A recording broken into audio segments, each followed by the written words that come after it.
Hi, everybody. I'm Wendy Murdoch, and this is Webinars with Wendy. I've been doing a series of webinars during the pandemic to entertain myself, have great guests, and just share information. On Fridays, we always talk about SureFoot, and today we're going to see if we can talk about some case studies. I've asked the people signing into the webinar to be able to raise their hand and share some case studies, and I can start that off. So welcome, everybody. Thank you so much for joining me.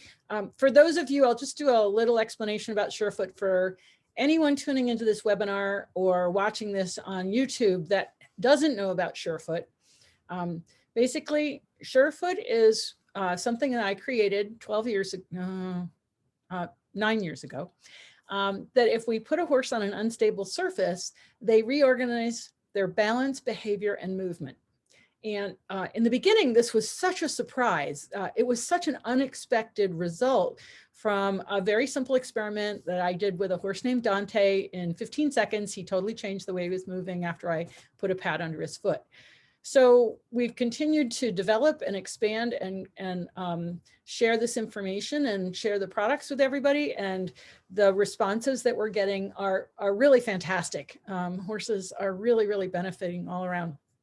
And in fact, I was just speaking with a veterinarian, that's why it took me a second to get organized here, but just this morning, I was speaking with a veterinarian who had to go and see a client, and the horse was showing signs of laminitis, and the shoes, he felt the shoes were too tight, so they pulled the shoes, and he had some pads with him. And he was so surprised to find that the horse really liked standing on one of the slants under one foot, but wanted the other foot on the ground. So this is where he was so fascinated by really listening to the horse and figuring out what that horse wanted. And basically that horse just wanted one slant under one foot. And so that's one of the things that's, really, really interesting, is that we can have our preconceived notions of what we think the horse would like. But when we get there, we really have to pay attention to what the horse actually shows us, because that's the magic. The magic is that we give the horses a voice and let them show us what they want. So it is. Somebody has been talking about my hair and how long my hair has gotten. I will just mention that. And somebody else is saying that their hair has grown back to their high school length. Yeah, the middle of your back. I'm not there yet, but I'm not going to cut my hair till after the pandemic's over. So we're going to see how long it gets. All right, so I'd like to just share some, let me find a horse here that we can talk about. And actually, I have one that's one of my favorite horses. I don't know if I've talked about this case before, but let me pull up some. I talked about this in a lecture that I did. I'm trying to find where I'll just start here. So SureFoot has many uses. There's many ways you can use it. You can use it with the horses unmounted and mounted. And in this particular case, this is actually one of my favorite stories, because not only were the changes amazing, but was such a dramatic story.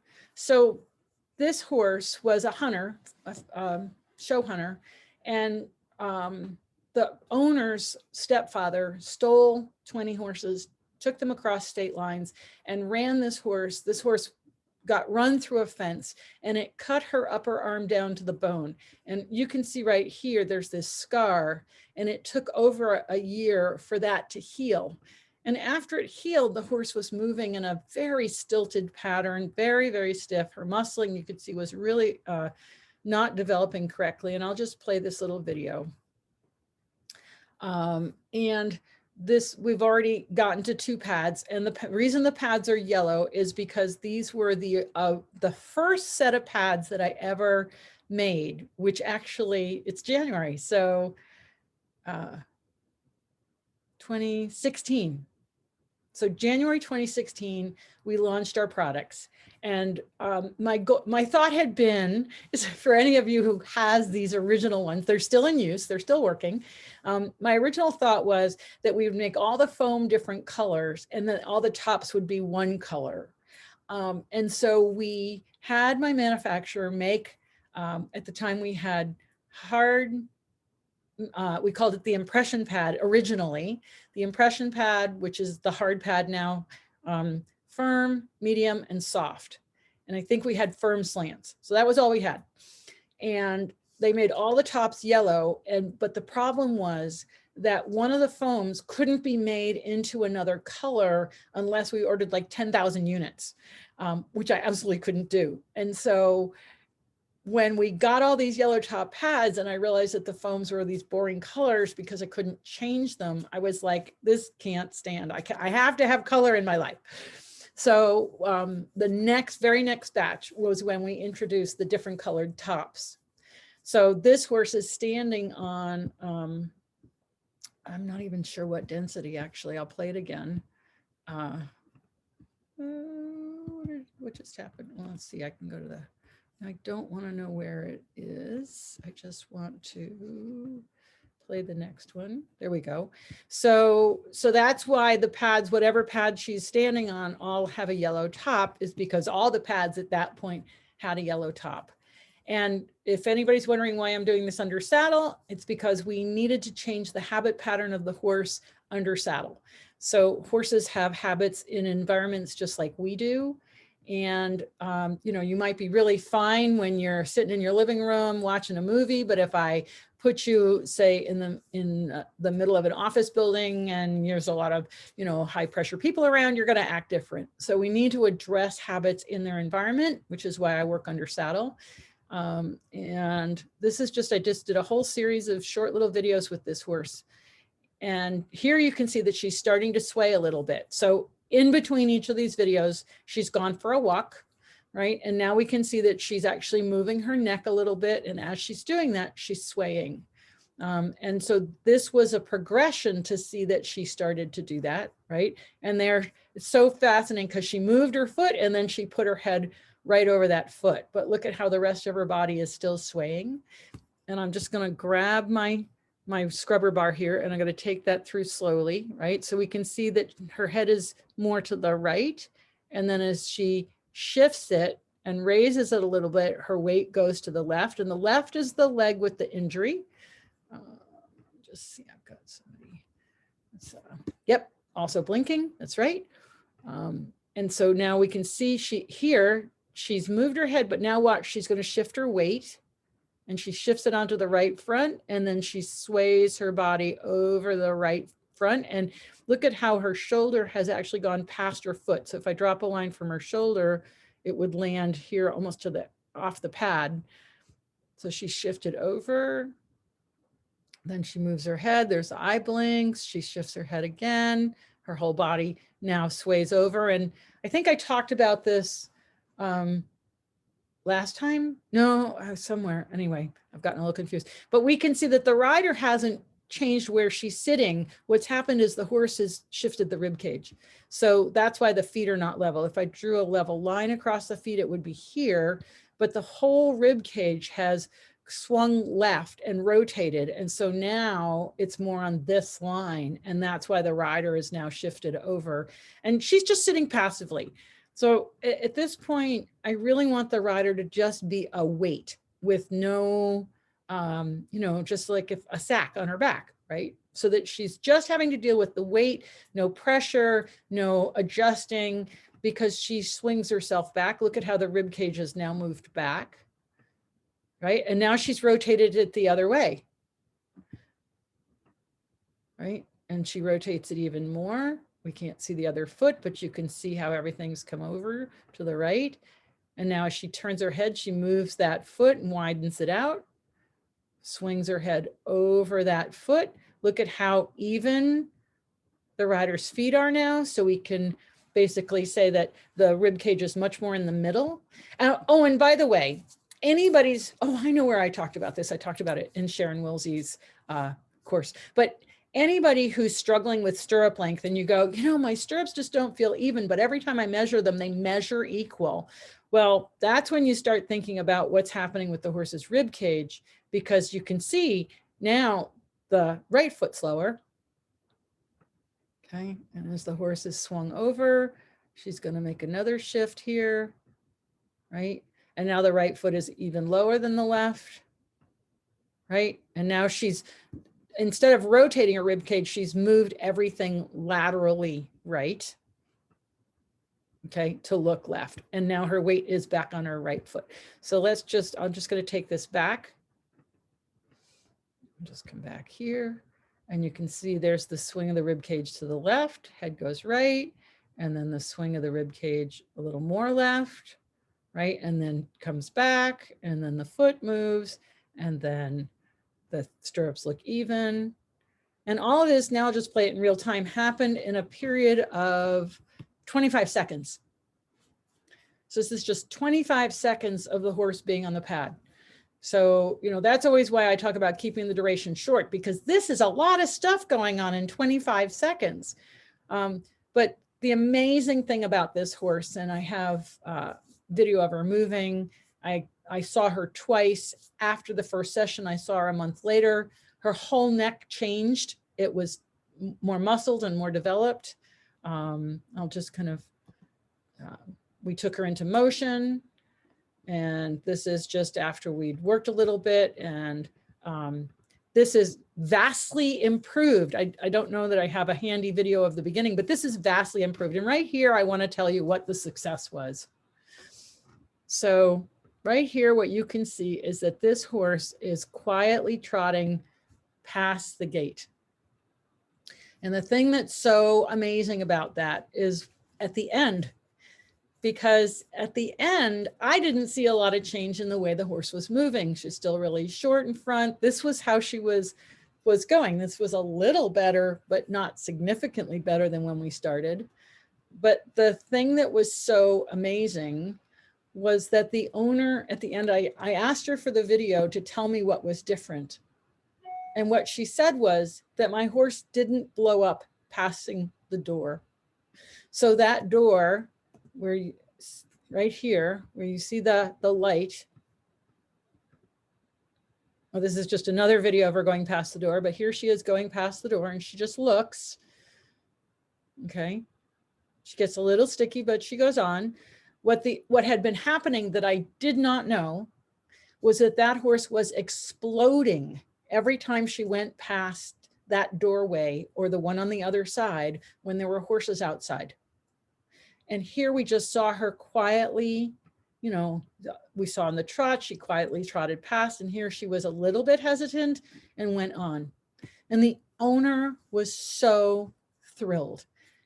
I had no idea that this horse was having any of those behaviors going past the door, because she didn't tell me, not until the end, not until I asked her.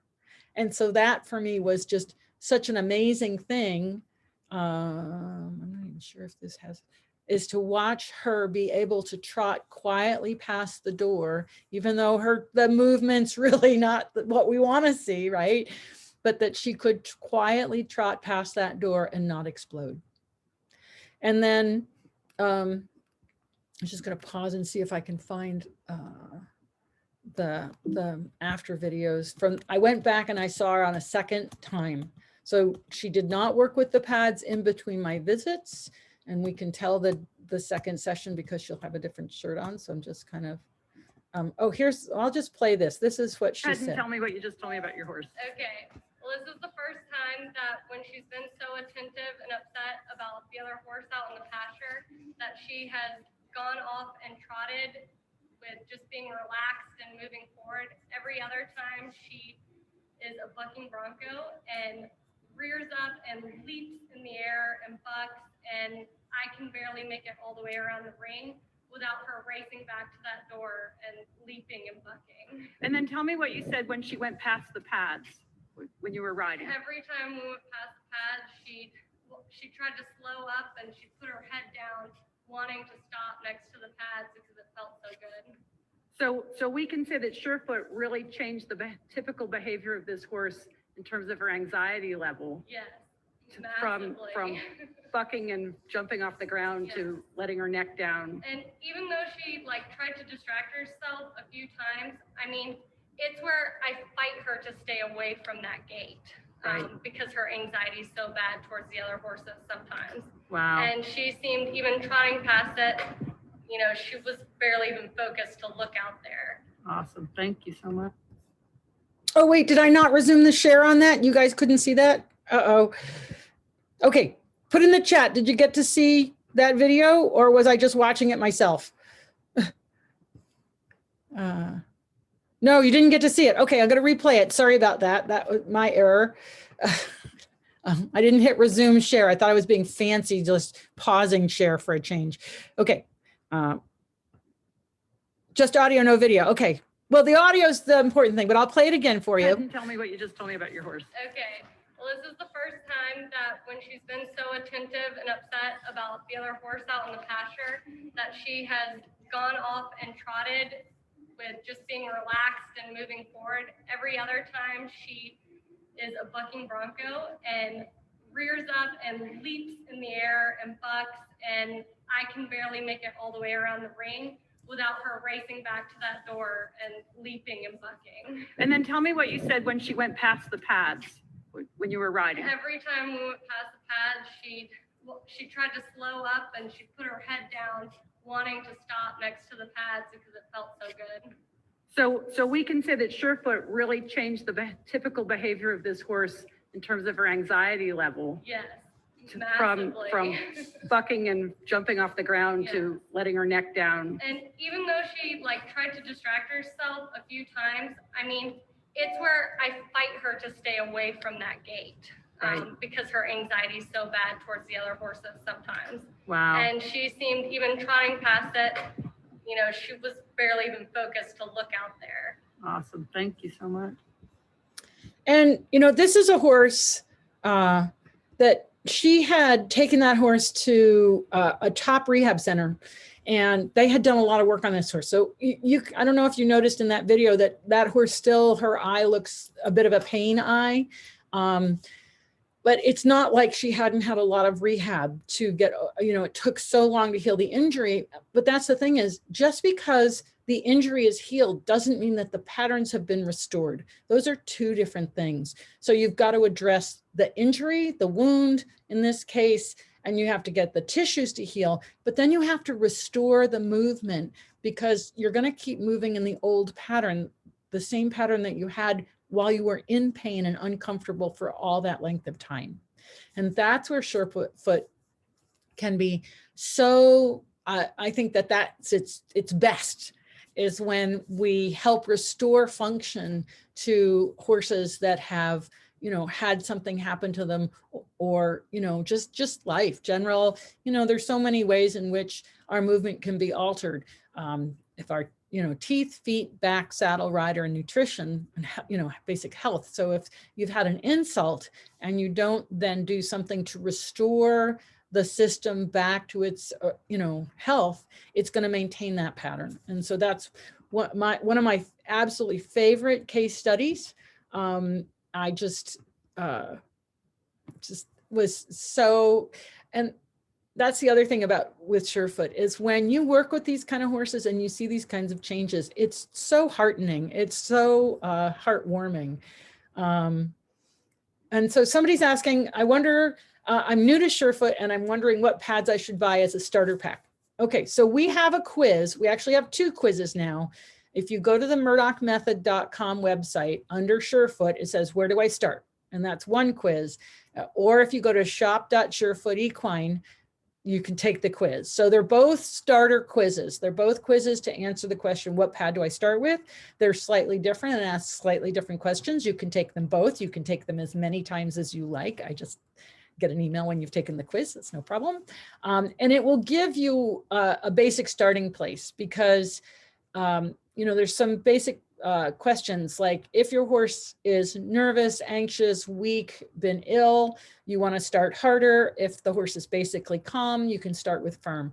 But, you know, there's a couple other little variations in there, but that's basically the idea. And then, of course, we have starter packs. If you just go to either, I'll just put it in here, shop.sure.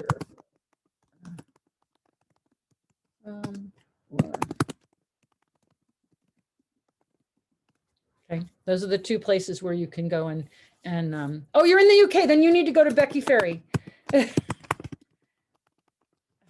Becky Ferry is our distributor and she's importing the product so you don't have to deal with it because shipping right now is a nightmare. I don't want to ship overseas. And actually the UK, they just imposed some new rules because you guys are no longer part of EU. I just got it with stamps and I have to charge the VAT before we ship to you. So yes, please do go to Becky Ferry. You can find her on Facebook. You can find her listed under the international resellers on the SureFoot Equine website. So any international orders, that's the place to go to find your nearest reseller. It's SureFootEquine.com. If I can type under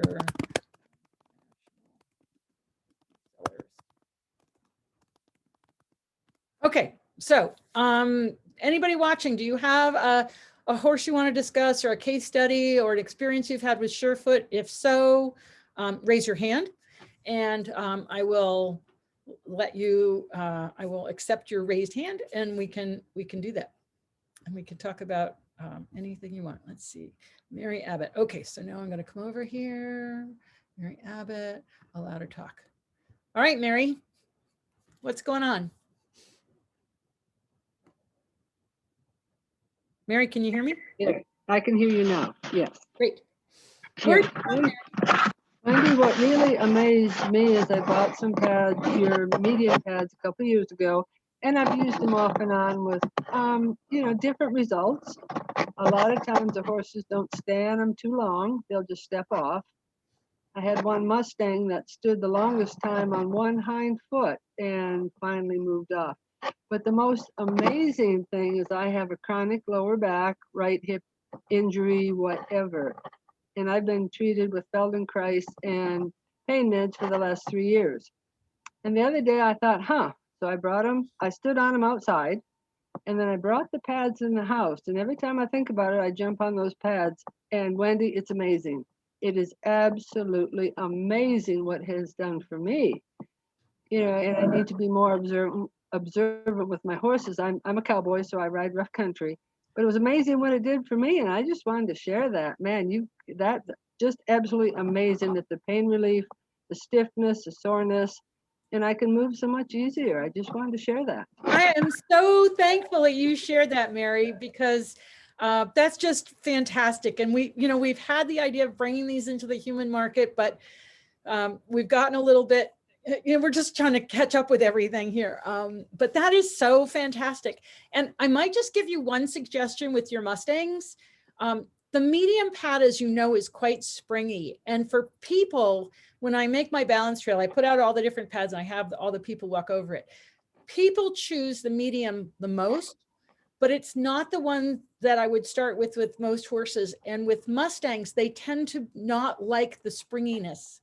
So you might think about getting another pad. And if you wanted to kind of like really go to the other end of the scale, you might even just get like a half physio pad, which is only 1.5 inches tall, or the hard, and see if they like that. Because, and the half physio pad you can use with you, or full physio, the physio pad itself. I used that to rehab after I had some surgery.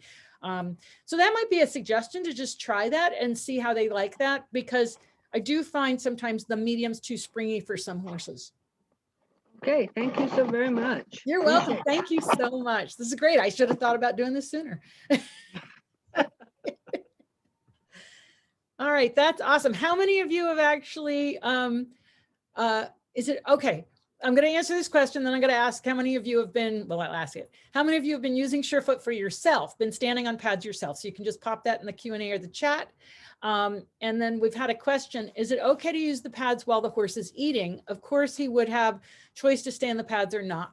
So, I mean, there isn't a rule written that you shouldn't allow the horse to eat while he's on the pads, but the thing about that is that I'm not sure how much they're paying attention to what you're doing versus, I mean, hang on, I'm trying to, there we go. I'm just trying to fix my screen there. So, you know, when they're eating, they're not necessarily paying as much attention to what they're doing on the pad as they might be if they were not eating. However, there isn't a rule that the horses should not eat. And it really depends on the circumstances. Whether or not I would use food. What I recommend against actually is clicker. because you don't want to clicker the horse to stand on the pad. Now you're into a whole different thing. You're into training. And so now you're conflicting this idea of offering the horse something that he might like versus setting up a training exercise for him to stand on the pad. And I have seen horses that have been clicker trained that were really, really anxious, and it was there was a lot of conflict there. And so what I did with that horse in particular that I'm thinking about is I just wanted him to stand next to the pad and not even try to stand on the pad, because he was so like frantic, antic, trying to, what am I supposed to do? How do I get the click? And it was like, just stand next to it and do nothing. And so that to me was a huge success with that horse. So just really consider why you're using food. I think that's probably the best way to look at that. If you're using food to try and coerce them into staying on the pad, then you might reconsider. But if it seems appropriate, you can give it a shot. And Carol stood on the half physio pad, and Janet's sitting on a pad right now. Always have one under her feet at the computer. Yeah, that's a great place to have it. See what and how. Okay, so somebody's put up a comment, which was great. That says, I love these webinars because they're teaching me how to see what, how, and why the horses are moving. Especially helpful is going back and forth between the slow mo. Yeah, and I found and you can do that with your own videos. You can take your videos and you can just play it back and forth. I've got another comment. Prior to SureFoot, I was putting my horse Pertron on the old pads, and my friend loaned me her firm pads, regular and slant. Now I want to purchase my own and wonder what I would recommend. Also, do I stand on pads myself and always, I do stand on pads myself and always get relief from knee and back pain. Speaking of relieving back pain for people, that's where we find the slants are the really, really beneficial. So when, I'm doing an expo or I'm doing something where I only have people and I don't have a horse to demonstrate with, we set out all the pads, but what I have people do is stand on the slants. Now, as riders, a lot of riders want to stand heel low, right? Like getting your heels down on the slant pads, and they feel the stretch in their calf. But go ahead and do that if you have some slants next time you're out at the barn or wherever they are. And what you're going to feel is that your knees go into extension and your lower back goes into extension, meaning you get more of a hollow in your lower back and your knees go straight. So in terms of shock absorption, that's not the best, because now the joints aren't able to absorb shock. And then turn around and stand on the pads heel high. And when you do that, soften your knees a bit. I wish I had a slant pad to demonstrate, but if you're standing on a slant pad and you stand on it heel low, it's going to cause all the bones to straighten. But if you stand on it heel high, what happens is, and then just put a little bend in your knees, right? Because horses are not able to lock their knees straight the way we can. They can use their stay apparatus to lock the knee by slipping over the patella over so that they can sleep. But that's a different story. That's horses have a unique structure there in their stifle function. But just in general, they cannot totally straighten their stifle. And their hock and their stifle are tied together in what's called a reciprocal mechanism. So there's, I've forgotten the two, the peroneus and somebody else. So basically the stifle and the hock, they open and close together. So here's the idea. If you think of picking up your horse's hind leg, you know that he flexes the stifle and he flexes the hock. And then if you do a gentle stretch and you take his leg out behind him, he's now opening the hock, right? And opening the stifle. So they're, it's almost kind of like one of your wash racks, that it works together, right? That it opens or closes together.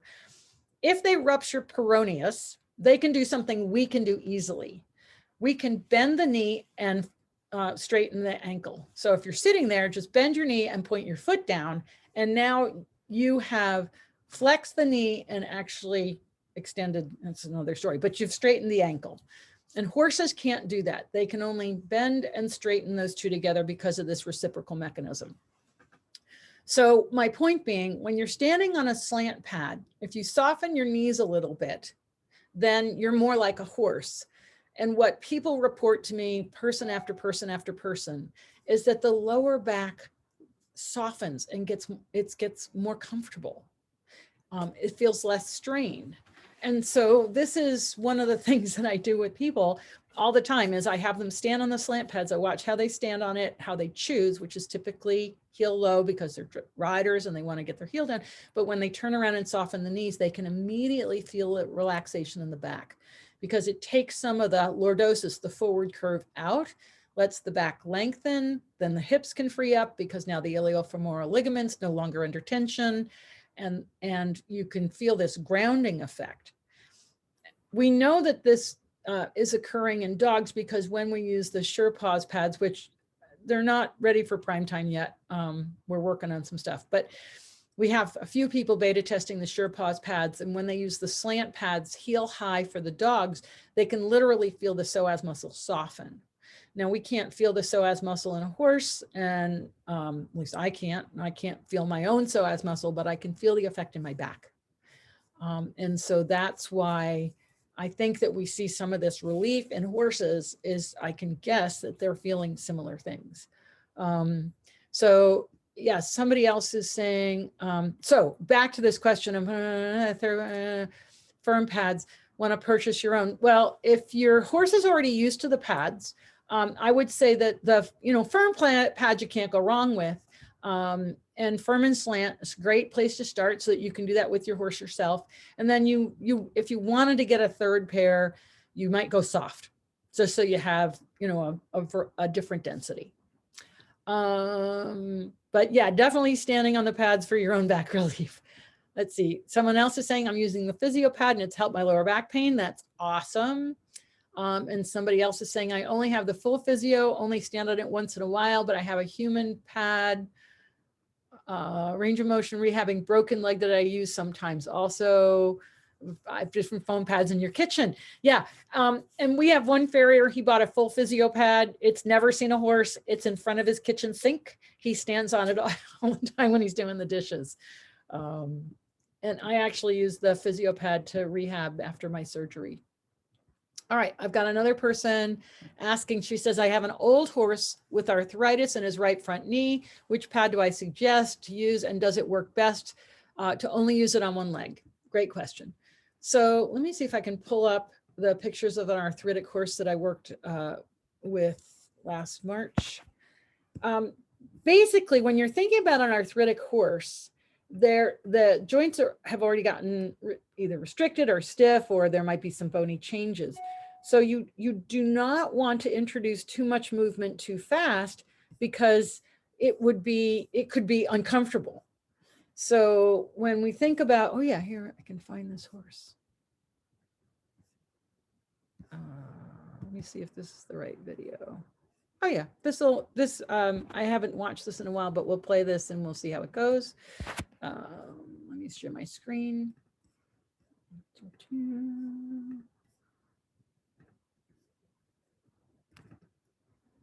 just make that bigger and drop the sound out. So I'm working with the rider at this point. I'm doing something else, but let me see if I have another video of that horse. Let me know if I'm making you nauseous moving through the pictures. Oh yeah, here he is. I think we just walked in there. So with arthritic horses, I typically recommend that you start with hard and hard slant. And this horse here is an older horse. He has arthritis, and we've started him on the hard pad. And the reasoning here is, again, if you have too much instability, and the joints aren't able to respond, they're gonna have to step off or do something because their body can't respond to the pad. So if you start hard, it's only gonna give to heat and pressure. There's no lateral instability. So now the horse can get the comfort from SureFoot and the relaxation. And you may find over time that you can then move on to more unstable densities. In other words, you can go from hard and move to firm because now he's more capable of accommodating that movement that it's going to create for a horse that has arthritis. So I always recommend that you start harder and then move to softer with arthritic horses for that reason. Just think about, if you have achy joints and somebody comes along and says, oh, you got to move a whole lot. You're like, whoa, wait a second. I don't know if I can do this. But if we say, hey, look, you know, here, feel this, right? And you can see right there that he steps, that's not unintentional. This is when I get the message from the horse to do the back foot, is they'll often step on it just like that. And that's a hard pad. And then I can say, okay, this horse is ready for me to work with his back foot. Now, this is another video. I don't see any pads under his feet, but I think we're just walking him. And you can see that he's pretty short in that right front, but moving more freely on the, sorry, short in the right, yeah, right front, moving a little more freely. And I don't know if I have, nope, I don't have another video of him at that point. So, you know, that the whole idea is that just like with people, in a graded system, and that's what this is, a graded system of instability, you want to reassure the horse that everything's okay by going with something harder. And then as he starts to figure this out and go, okay, I can, you know, feel this movement, and you can see the changes, then you gradually move into more challenging, if you will, more unstable pads. Somebody said, I have a horse slowly rotates its foot while on the pad. Wasn't able to get a video. Oh, I can show you a video of that. I have a great video of a horse. Let me find it. It's back a bit. So I just have to scroll here for a second to find that video. But I have a great illustration of that. And it's not unusual. Oh yeah, here it is. Oh, wait, I gotta share my screen first. I've seen this a number of times.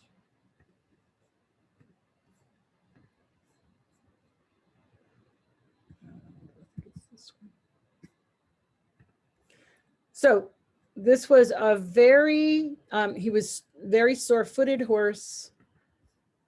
He looked quite uncomfortable when I first saw him. We started with the physio pad. You can see the full physio pad there in the screen. And then I used physio and hard, and then I went to soft. And so this was a case where I wanted him to be familiar with the idea. He was very accepting. You could see a response. And then I went to soft. And this may be too much for him at this point in this session. But what you can really see is if you watch this left hind foot, you can see just how much he twists on it. Right? And watch how, yeah, the whole foot is twisting and it's actually turning the pads. Right? So we kept the duration really short. This video is,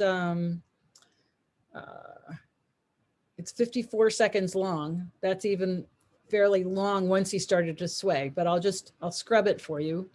Right? So I just come around to the back. And so notice that it almost looks like this fetlock is a little bit broken to the outside and that the weight is much more on the outside of the foot. And you can see that he looks like he's got more weight over this leg, left hind. This foot's a little bit turned out. Right. And then the camera person, me, finally got into a position. Right. And you can see right from here to here, how much his weight goes way to the outside. And then the foot starts to twist. And the pad actually starts to twist. And the reason it doesn't twist more is because of the grippiness of the footing. And then it comes back. And so, you know, actually in slowing this down and looking at this, even though it appears that his weight's more on the left hind, I actually think it's more on the right hind, the more stable leg. And this is the less loaded, less stable leg, which is why we're seeing that twisting. You know, it's really hard to say without putting a force plate underneath them, which I obviously didn't do. And look at how much the tail sways, right? So if we go from here and then we watch the tail, you can see how much the tail sways over that foot. And it never goes over to the right foot. And then the camera person gets into a lower angle, right? And there you can see how, watch the right foot, watch this one, because he loads and unloads. Where is it? It's right. Yep, right there. He unloads the right hind and then puts more weight back on it. And then we can see how this one starts to twist. So I'll just do that a couple times. You can just see it's unloaded loaded, right hind twisting, left hind loaded, right hind twisting, both twisting, right? So, oh, Mary's raised her hand again. Did you raise your hand again on purpose, Mary? I'm going to ask you to unmute. Okay, Mary, if you want to talk, you have to unmute. But maybe that was from before. So yes, twisting is not unusual. You really want to keep your duration shorter when you see a lot of twisting like that. We have confirmed cases of horses that stopped twisting their hocks using SureFoot over a period of 2 years. We're not sure when it happened because the owner wound up riding behind her horses. She has school horses and riding behind them on a trail ride and realized they weren't twisting their hocks anymore. So we're not really sure when that happened. But it makes sense to me that if you start to strengthen the little tiny muscles that stabilize, yes, I think that when you see rotation like that, that there's going to be rotation up in the femur. I think you see the whole leg. And so when a lot of people, when you see a hock twisting motion when a horse is walking, I really think that that's a hip twisting motion. And that's what I think changes, that certainly in those cases that I know about, that as the muscles strengthened and held the hip better, then you don't see that twisting. When you think about the twisting, what you want for maximum efficiency is that when the foot hits the ground and the horse loads over it and then pushes against the ground, you want the maximum amount of ground reaction force, the maximum amount of push to propel the whole horse forward. But if instead, you see a twisting motion, now it takes so much more effort to move the body the same distance forward than it does when it's just pushing straight. So when you see a horse that has a twisting hock, my thoughts go to, what is that hip really stabilizing to receive the push from the ground?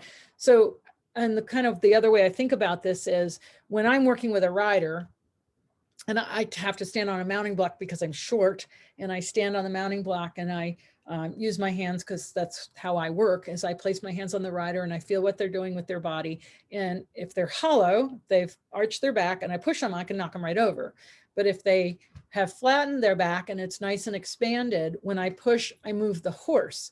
Well, sometimes when I push, I move the mounting block that I'm on. So you have to look at where's the least amount of friction for that force to go. And on some mounting blocks, when I push, the mounting block against the ground has the least amount of friction. And so I'm moving instead of the horse moving. And in the same sort of vein, when you see a hock twisting like that, really it's a leg twisting in most cases. And so there's a weak link in terms of the push of the foot against the ground to move the whole body forward. So I've got some comments here. Let's see, somebody said, let's see. I recall Sharon May Davis talking about that sort of hock twisting can be associated with damage to the round ligament in the hip. Yeah, I don't know about that, but I don't know that it's all related to damage, because if it was related to damage, then this horse couldn't have improved. So, I think we have to be careful with making any kind of diagnosis without actually making, having a vet needs to make that diagnosis. But it is interesting that we can observe these things, and really more interesting is observing over time using SureFoot to see, is it getting better? Let's see, somebody's asked, they said, I've got a young mare with growing pains and swelling in her stifles. Do you have a pad you can recommend to start with?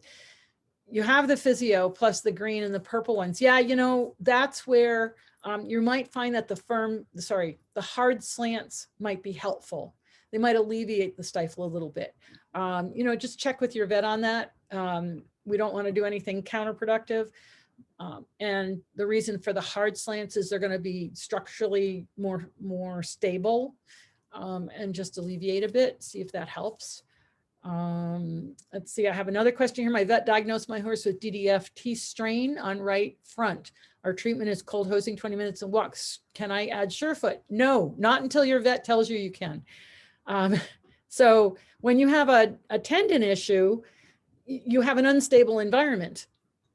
And if you add more instability into an unstable environment, you can make things at least not improve. However, you have 3 other legs that are now taking more load because of the injured leg. And if the horse is in a stall, you have a horse deconditioning all the time the horse is in the stall while you're trying to, healing this leg. So I would have you, talk to your vet, but I would recommend that you use SureFoot under the uninjured legs, the other 3 legs, to just give them a break, make them feel more comfortable. And, the little tiny postural muscles will be working. So you're going to keep some activity there in the muscles, but check with your vet first and make sure that your vet is on board with this, that they're okay with you using SureFoot. If they're not sure, they can always contact us. We have webinars and other veterinarians we can refer them to if they have not heard of SureFoot and they have any questions. We're happy to help. Then after your vet has said that the tendon has healed sufficiently, and that's between you and your vet, then what we recommend is that you start with only hard, or like the physio pad, and then hard, because you don't want instability. You want to offer comfort. You want to start rehabilitating the proprioceptors where the horse is in space. You want to get them back to being more balanced, more even. But again, check with your veterinarian, talk to them about using SureFoot. Think about using it with the uninjured legs, and then only work with the hard with the injured leg when the vet gives approval, and then gradually working into the other unstable, like firm, going down through. And we have a lot of people that have used SureFoot in rehabbing tendons, but it's without seeing that horse, without a good diagnosis, and without a veterinarian or and your team, your farrier, your vet, everybody working on the same page, we don't recommend anything in that situation. You really need to work with your team. Okay. Let's see. Okay. Great. So, have your vet get in touch with me, and I can, I've got several vets that are using SureFoot now and we got some webinars and stuff, but Dr. Sherry Johnson has used SureFoot a lot. Dr. Sherry. And she's at CSU. And we have a webinar with Sherry from I think it was last April. It was really early on, talking about using SureFoot for rehab. So that would be just a really good resource. Okay.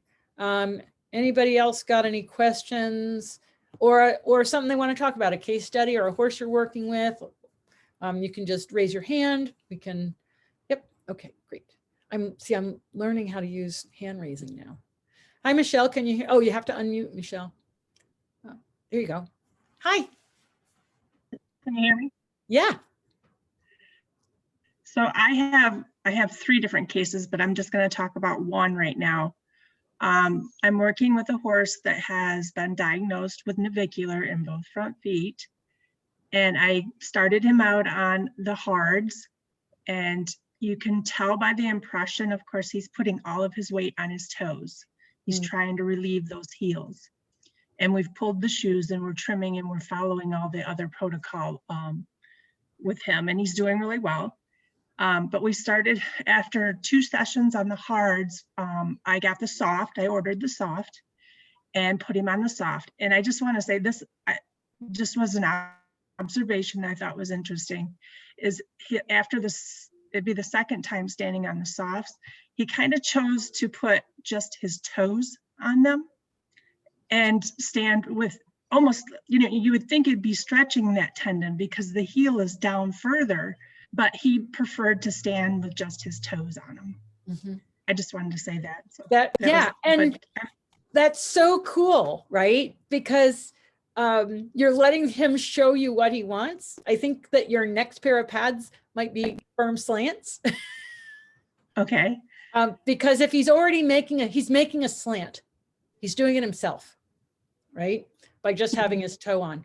And since you already have the hard, I think the firm slants, because it's going to be softer than the hard slants. We don't make a slant out of soft and medium because it just wouldn't work.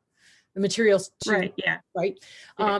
But the firm slants, and I would offer them exactly how he's doing it with the the heel low. And the nice thing about the slant is that you can either have them just at the very edge of it or far up on it. So you've got all this range that he can have his foot with different degrees, right? So if it's just the little bit on the edge, now his heel's not down very far, right? But if it's up higher, it's more, because he's already showing you. Yeah. Yep. Yeah. And I have a feeling he won't put a whole lot of his toe, because that's not what that's what he's doing with the soft even. He's just putting like maybe an inch and a half of his toe on the soft. So interesting. Ida, I don't know if you watched the webinar with Ida Hammer that I just did this, I think, was it Monday? I did. And the NOx, the NO2 and the and the increase. So you just have to wonder, you know, is this horse trying to regulate something in his foot? I have no answer to that, but it is interesting, isn't it? Yes, it is.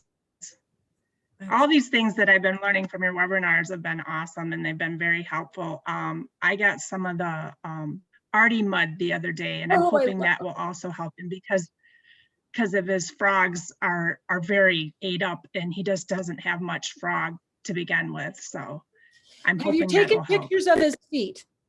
Yes, I do have pictures of his feet. Great. So I have, yep, I have been doing that. Yeah, because you're going to be, so, you know, it's so nice to, when I took pictures of my horse's feet, and now I wish I did better pictures and more frequently, because I'm seeing huge changes in their feet, doing some of the things from the webinars and that sort of thing. But I love Artie Mud because you can really pack it in there nicely. So that's great. I'm glad it's being helpful. Well, thank you so much for doing this. You're welcome. All right. Does anybody else have any questions or any comments that they want to share, or a horse they're working with? Okay, so what have I got to kind of finish up with? Let me take a look here and see what videos that I have. Anything interesting? Oh, I think this is interesting. I'm just going to look at it really quick.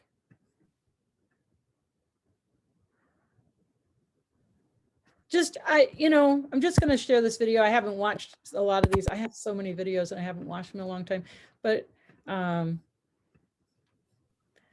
love the facial changes that we see. Oh, wait, this one's actually even better. This horse here. So this woman, we were doing a workshop, and she brought her 2 ranch horses. And this guy, I want you to notice how soft his face is right there. When we started, he had, well, you can see it. There's the tendon line. You can see it, how sometimes it gets stronger, and there he's licked and chewed. But he made such a huge change. You can see how deep that little line gets right there. Right there, you can see that kind of tension. And I'm not even sure exactly what we're looking at exactly. And is he like kind of sucking his cheeks in? I'm not even sure. But the difference in this horse that we saw over the course of 2 days, that completely disappeared. It completely went away, because you can still see it there. And this is just, you know, looking closely at the eye. I've been trying to do some videos to kind of, you know, help people see some of the different changes, the deeper eye blinks that we see, you know, where his eyes almost shut, right? And then he has like, oh, I got to open my eye. And if anybody, we're really hoping that we can start doing our practitioner workshops this year in 2021, that we can get things under control and we can kind of get back to some kind of normal. But one of the things that I see it when I do these workshops is that I have to be so careful how much time we work with the horses, because just like that horse, all the people get really blinky and really relaxed. And in like a couple hours, I've lost everybody. They're all chilling. So I always have to like keep up some higher energy activity while we work with the horses on the pads, because everybody gets pretty relaxed. Well, we've come to the end of another hour. This has been really fun. It's really great to be able to figure out how to do the raised hand thing. They've added a little icon on the bottom of my menu on Zoom to make it easier. And thank you so much for joining me. It's been a pleasure as always. And yeah, it's always fun. Let's see, I offer the physio pad. So somebody's commenting, I offer the physio pad to all the horses where I ride. One day I took a lesson on a new horse that I had offered the pad to, and he often rode his riders out of the gate, even very experienced ones. He thought about every time we rode by the gate, but he followed my aids and corrections. I think it was because of the pads. Diane, I'm sure it's because of the pads. They know when we're willing to listen. So thanks so much. Have a great weekend. Well, I think we only have 2 webinars next week because I've got to go do something. And so it's kind of gotten in the way of the webinar. So I think we just have a Monday and a Friday, and then the following week we'll have more. So thank you all for joining me, and see you next time. Bye.